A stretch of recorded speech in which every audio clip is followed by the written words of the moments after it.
The movie is about a war between Native Americans and the U.S. Army in 1876.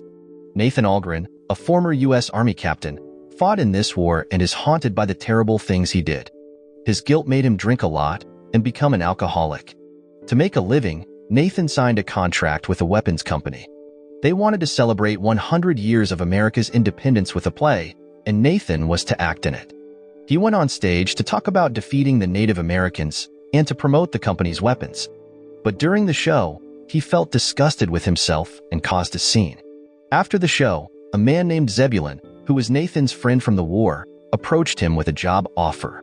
This job was actually from Nathan's old commanding officer, Colonel Bagley, and a Japanese businessman, Omura. They wanted Nathan to teach Japanese soldiers how to use guns. Omura planned to use these soldiers to fight against the samurai who were rebelling against the new emperor of Japan. Even though Nathan disliked Bagley, he needed the money. Bagley promised to pay him much more than the weapons company did, so Nathan agreed to the job. Nathan traveled to Japan with Zebulon. In Yokohama, they met their guide and translator, Simon Graham. Simon knew a lot about Japanese and samurai culture. He explained that the emperor wanted to adopt Western culture to make Japan more advanced.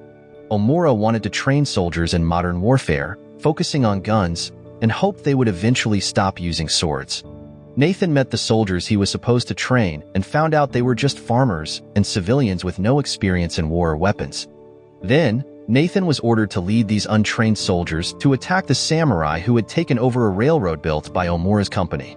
Nathan protested because he thought the soldiers weren't ready, but Bagley and Omura ignored him. They insisted the soldiers go to battle immediately. As expected, the battle ended badly for Nathan and his men. The soldiers were defeated, and Zebulon died in the chaos.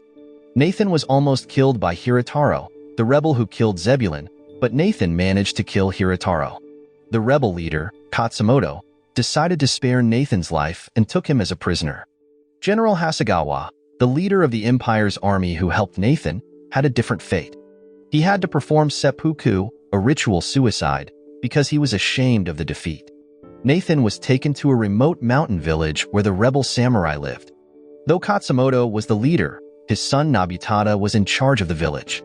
At first, Nathan was treated badly as a regular prisoner. He was interrogated and threatened with beheading, but was allowed to get treatment for his injuries. Taka, Katsumoto's sister and Hirataro's wife, was asked to take care of Nathan.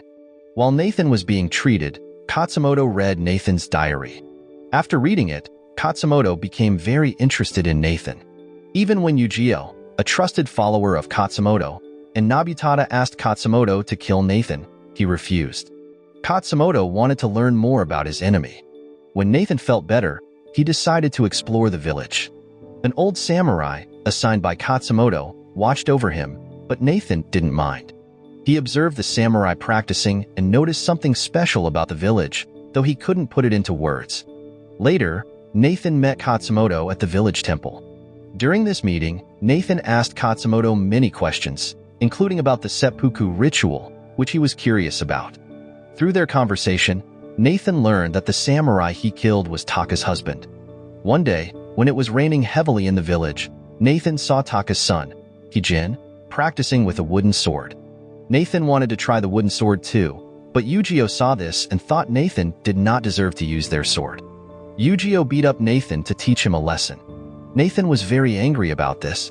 The next day, he asked Katsumoto why he was kept in the village, but Katsumoto did not give him a clear answer. Nathan decided to stay in the village and learn about their culture. He felt guilty for killing Hijin's father, Hirataro, and tried to get close to Taka's children. One day, he apologized to Taka for killing her husband. She forgave him because she knew Nathan was just doing his job, as was her husband. As Nathan spent more time in the village, he began to sympathize with the samurai, who were unhappy with how modern technology was changing Japanese traditions. Nathan wanted to learn their sword techniques and asked Yujio to train him. To everyone's surprise, he took his training seriously and improved quickly. Soon, he could spar with Yujio. The villagers' treatment of Nathan began to change. They started to respect him and no longer treated him as a prisoner. For the first time, Nathan could sleep well and feel true peace. One night, during a traditional theater performance, ninjas attacked the village to kill Katsumoto. Nathan noticed them and warned Katsumoto, saving his life. The ninjas continued their attack, and Nathan, along with the samurai, fought to protect the village. Even Heejin joined the fight, using his late father's sword, but he needed Nathan's help to defeat a ninja. The next day, Katsumoto told Nathan that he thought Omura had sent the ninjas. Katsumoto also revealed that he used to be the emperor's teacher. Because of this, he would try to meet the emperor in Tokyo to persuade him not to destroy the samurai. Katsumoto said he would take Nathan to the capital and then set him free. When they arrived in the capital, Katsumoto and Nathan went their separate ways. Katsumoto went to meet the emperor, while Nathan returned to the army training camp. Nathan was shocked to see that the army was now highly trained and equipped with modern weapons, very different from when he was their instructor. Omura offered Nathan a job to lead the army to destroy the samurai, but Nathan refused. He said his contract was only to train the soldiers, and even if he got a new contract, he would not take it. During his meeting with the emperor, Katsumoto was asked to come to the imperial council.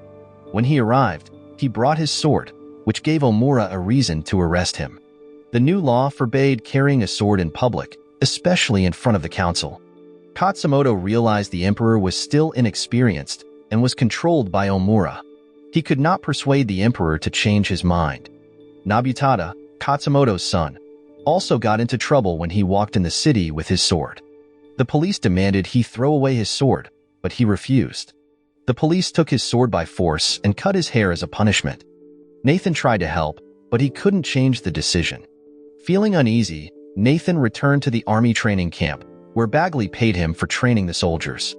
Bagley said the Japanese no longer needed Nathan, especially since Katsumoto was under arrest and would likely be sentenced to death by Omura. The army would destroy the rebels without Nathan's help. Nathan had refused Omura's offer, so Omura no longer needed him alive. That night, Nathan went to free Katsumoto but was attacked by assassins sent by Omura. However, Nathan was too skilled for the assassins, defeating them all. With the help of Simon and the samurai, Nathan rescued Katsumoto before he was forced to commit seppuku. Their rescue mission came at a high cost. Nobutada was shot during their escape and was badly injured. Nathan tried to save him, but the wounds were too severe. Nobutada knew there was no hope for him. He asked his father and the others to keep running while he held off the enemy. In the end, he was killed by enemy gunfire. On the way back to the village, Katsumoto thought this was the end of the samurai. After 900 years, they would be wiped out under his leadership. This thought made him very sad, and he decided to commit seppuku. Fortunately, Nathan convinced him to keep fighting and try to persuade the emperor to listen to his advice. They continued their journey back to the village and prepared for what might be their last battle. During this time, Nathan met Taka and Heejin again, bringing them closer together. One night, Nathan told Heejin a long story about his father, Hirataro, and promised to fight to protect the people he loved. This made Heejin sad because he loved Nathan and saw him as family. He was afraid of losing someone close to him again. Taka also loved Nathan and thought of him as family. She gave him her late husband's armor to wear. A few days later, the final battle arrived. Nathan knew that the samurai were outmatched, but he and his comrades planned to use the enemy's overconfidence against them. With this strategy, they went to the battlefield where the enemy was waiting. The war began. The samurai moved to their positions according to the plan made by Katsumoto and Nathan. They pretended to retreat and hid behind shields to lure the enemy soldiers into a trap. When the enemy fell for the decoy, Nathan ordered the archers to fire arrows into the trap, causing explosions and fire. This destroyed the enemy's formation and caused the soldiers to panic. The samurai then launched a follow-up attack, shooting arrows at the soldiers and causing many casualties. The samurai advanced with their swords drawn, ready to fight. The battle was intense, and many soldiers on both sides were killed. However, the samurai's fighting spirit forced the imperial army to retreat temporarily. They knew, though, that enemy reinforcements would come soon, and they would be defeated.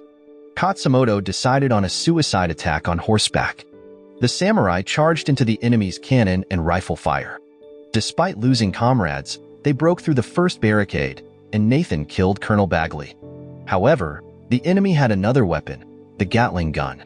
The samurai could not withstand the bullets with their swords and all fell, including Nathan and Katsumoto.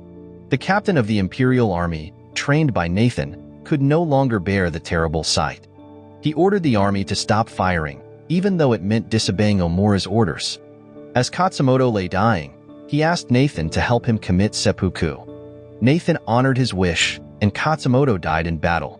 The enemy captain and his troops knelt in respect for Katsumoto and the samurai.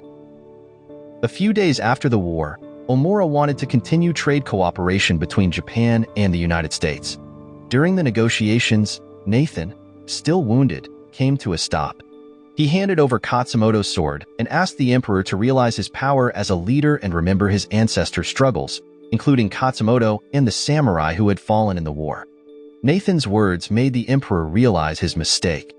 He understood that while Japan should modernize, it must not forget its traditions and history. So, the emperor rejected the trade offer, which naturally upset Omura. Omura told the emperor he felt humiliated by the sudden decision. But the emperor had changed. He firmly replied to Omura, saying that if Omura felt ashamed, he should commit seppuku. Of course, Omura did not have the courage to do that. The emperor then threatened to confiscate the Omura family's assets and give them to the poor. In the end, these threats made Omura give up. The last scene shows Nathan Algren, whose whereabouts are unknown. Some people thought he was dead, while others believed he returned to the United States. However, Simon assumed that Nathan returned to the village, where he reunited with Taka and lived a peaceful life with her and her family. So the moral of the story is, if you feel guilty about your past, move to a remote mountain village, learn some samurai skills, and suddenly you'll be saving emperors and changing national policies. And remember, always have a dramatic exit strategy, just in case.